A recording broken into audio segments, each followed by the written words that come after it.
एक बार नारद जी ने धरती पर राधा नाम की महिमा सुनी कि वो भगवान श्री कृष्ण की सबसे बड़ी भक्त हैं। नारद जी विचार करने लगे कि उन्हें तो लगता था कि वो श्री हरि के सबसे बड़े भक्त हैं। अपने मन की शंका का निवारण करने के लिए नारद जी श्री कृष्ण के पास गए। श्री कृष्ण तो अंतर्यामी, समझ गए कि नारद जी के मन में क्या शंका चल रही है।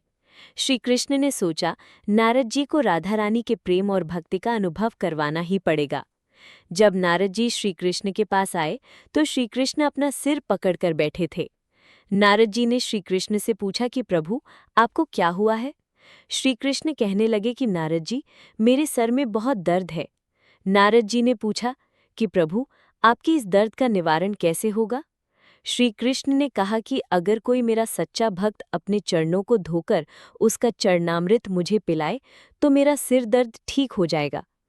नारद जी सोचने लगे कि मैं श्री हरि का सबसे सच्चा भक्त हूँ, लेकिन श्री कृष्ण को अपने चरणों का चरणामृत पिलाने से मुझे नरक तुल्य पाप लगेगा, इसलिए ऐसा पाप मैं अपने सिर पर नहीं ले सकता। नारद जी ने रुक्मणी जी से और बाकी रानियों से इस समस्या को सुनाया, लेकिन कोई भी इस पाप को अपने सर पर लेने को तैयार न हुआ।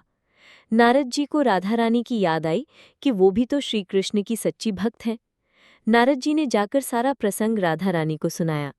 राधा रानी ने उसी समय एक बर्तन में जल लेकर अपने चरणों को धोकर वो जल नारद जी को दिया और कहा कि जल्दी से जाकर इसे श्री कृष्ण को दे दो।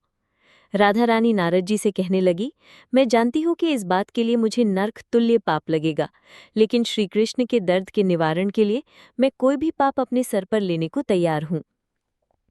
नारद जी श्री कृष्ण के पास गए तो श्री कृष्ण मंद मंद मुस्कुरा रहे थे।